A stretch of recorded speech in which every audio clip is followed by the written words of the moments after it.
ತಣ್ಣಗಾಗಿದ್ದಂತ ಮಳೆ ಮತ್ತೆ ಅಬ್ಬರಿಸಿದೆ. ಒಂದು ಕಡೆ ಅತಿಯಾದ ಮಳೆ ಭೀತಿಯನ್ನ ತಂದಿಟ್ರೆ ಮತ್ತೊಂದೆಡೆ ಮಳೆಯ ಕಣ್ಣಾಮುಚ್ಚಾಲೆ ಕಣ್ಣೀರು ಹಾಕುವಂತಾಗಿದೆ.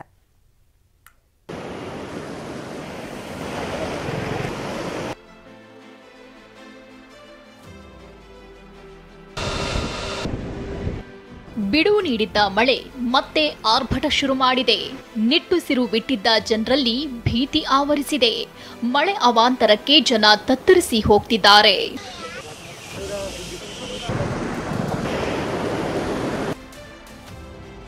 ಮಹಾರಾಷ್ಟ್ರದಲ್ಲಿ ಮಳೆ, ಬಾಗಲಕೋಟೆಯಲ್ಲಿ ನೆರೆ.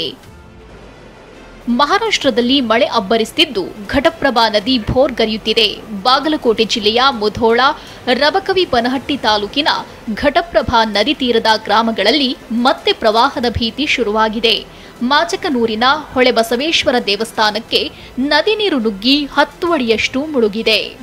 ಒಂದ್ಸರಿ ಬಂದ್ರೆ ರೈತ ತಡ್ಕೊಳ್ಬಹುದು, ಮೇಲಿಂದ ಮೇಲೆ ಇದೇ ಪರಿಸ್ಥಿತಿ ಆದ್ರೆ ರೈತರ ಬದುಕೋದಾದ್ರೂ ಹೇಗೆ ಅನ್ನೋ ಮಾತನ್ನ ಹೇಳ್ತಾ ಇದ್ದಾರೆ. ಅದ್ರ ಜೊತೆಗೆ ನಮಗೆ ಸರ್ಕಾರ ಕೊಡುವಂತಹ ಚಿಲ್ಲರೆ ಪರಿಹಾರ ಇದಕ್ಕೂ ಸಾಲೋದಿಲ್ಲ. ಶಾಶ್ವತವಾದಂತಹ ಪರಿಹಾರ ಕೊಟ್ಟು ಘಟಪ್ರಭಾ ನದಿ ತೀರದ ರೈತರನ್ನ ಕಾಪಾಡುವಂತ ಕೆಲಸ ಆಗಬೇಕು ಅನ್ನೋ ಮಾತು.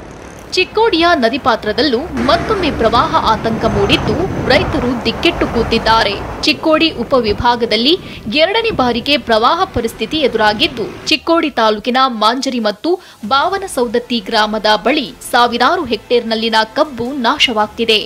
ರೈತರು ಮತ್ತೊಮ್ಮೆ ಸಂಕಷ್ಟದಲ್ಲಿದ್ದಾರೆ.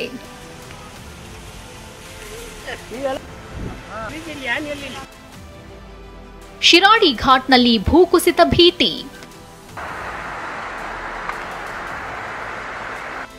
ಇನ್ನು ಹಾಸನ ಜಿಲ್ಲೆ ಮಲೆನಾಡು ಭಾಗದಲ್ಲಿ ಕಳೆದ 4 ದಿನಗಳಿಂದ ಧಾರಾಕಾರ ಮಳೆಯಾಗ್ತಿದೆ. ನಿರಂತರ ಮಳೆಯಿಂದ ರಾಷ್ಟ್ರೀಯ ಹೆದ್ದಾರಿ 75ರ ಶಿರಾಡಿ ಘಾಟ್ ರಸ್ತೆಯಲ್ಲಿ ಮತ್ತೊಮ್ಮೆ ಭೂಕುಸಿತದ ಭೀತಿ ಆವರಿಸಿದೆ. ರಾಜಧಾನಿ ಬೆಂಗಳೂರು ಹಾಗೂ ಬಂದರು ನಗರಿ ಮಂಗಳೂರಿನ ಸಂಪರ್ಕ ಕಲ್ಪಿಸತಕ್ಕಂಥ ರಾಷ್ಟ್ರೀಯ ಹೆದ್ದಾರಿ 75ರ ಶಿರಾಡಿ ಘಾಟ್ನಲ್ಲಿ ಮತ್ತೆ ಭೂಕುಸಿತದ ಆತಂಕ ಎದುರಾಗಿದೆ. ನಾವೀಗ ಶಿರಾಡಿ ಘಾಟ್ನಲ್ಲಿದ್ದೇವೆ. ನಾವು ಶಿರಾಡಿ ಘಾಟ್ನ ಏನು ಕಂಬಡಿ ಗ್ರಾಮದ ಪ್ರದೇಶದಲ್ಲಿ ಇರ್ತಕ್ಕಂಥ ರಾಷ್ಟ್ರೀಯ ಹೆದ್ದಾರಿ 75ರಲ್ಲಿ ನಾವು ನೋಡ್ಬೋದು. ಈ ರೀತಿಯಾಗಿ ಹಲವಾರು ಕಡೆ ಭೂಕುಸಿತದ ಆತಂಕದ ಸೈನ್ ಬೋರ್ಡ್ಗಳನ್ನು ಹಾಕಲಾಗಿದೆ. ಇತ್ತ ರಾಯಚೂರಿನಲ್ಲಿ ಮಳೆಯ ಕಣ್ಣಾಮುಚ್ಚಾಲೆ ಆಟಕ್ಕೆ ಬೆಳೆಗಳು ರೋಗಕ್ಕೆ ತುತ್ತಾಗ್ತಿವೆ. ಮಸ್ಕಿ ತಾಲೂಕಿನ ಗುಡಿಹಾಳ ಗ್ರಾಮದಲ್ಲಿ 10 ಎಕರೆ ದಾಳಿಂಬೆ ಬೆಳೆಗೆ ದುಂಡಾಣು ರೋಗ ಅಂಟಿದ್ದು ಇಡೀ ದಾಳಿಂಬೆ ತೋಟವೇ ನಾಶವಾಗಿದೆ.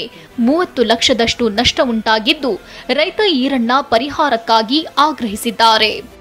ಸಣ್ಣ ಪುಟ್ಟ ಮಳೆ ಅಂದರೆ ದೊಡ್ಡ ಮಳೆ ಆಗಿದ್ರೆ ಇಷ್ಟು ಲಾಸ್ ಆಗ್ತಿದ್ದಿಲ್ಲ. ಸಣ್ಣ ಪುಟ್ಟ ಮಳೆ ಬಂದು ಈ ದುಂಡಾಣು ರೋಗ ಅಂತ ಒಂದೇ ಸರಿ 2.5 ತಿಂಗಳಲ್ಲಿ ಅಟ್ಯಾಕ್ ಆಗಿಬಿಟ್ಟು ಇಡೀ ಗಿಡನೇ ಒಂದು 4,500 ಗಿಡವನ್ನು ಲಾಸ್ ಆಗಿದೆ. ಅದಕ್ಕೋಸ್ಕರ ನಾವು ಇವರು ತೋಟಗಾರಿ ಇಲಾಖೆದವ್ರನ್ನು ಬಂದು ಫೋಟೋ ತಗೊಂಡು ಹೋದ್ರು. ಅವರು ಎಲ್ಲರೂ ಬಂದು ತಗೊಂಡು ಹೋದ್ರು. ಆದರೆ ಅಷ್ಟಕ್ಕೆ ಸುಮ್ಮನೆ ಆದ್ರು. ಒಂದ್ ಕಡೆ ಮಳೆಯಿಂದ ರೈತರು ಖುಷಿಯಾಗಿದ್ರೆ ಇನ್ನೊಂದ್ ಕಡೆ ನದಿ ಪಾತ್ರದ ರೈತರಿಗೆ ಮತ್ತೆ ಪ್ರವಾಹ ಭೀತಿ ಶುರುವಾಗಿದೆ. Bureau report, TV9.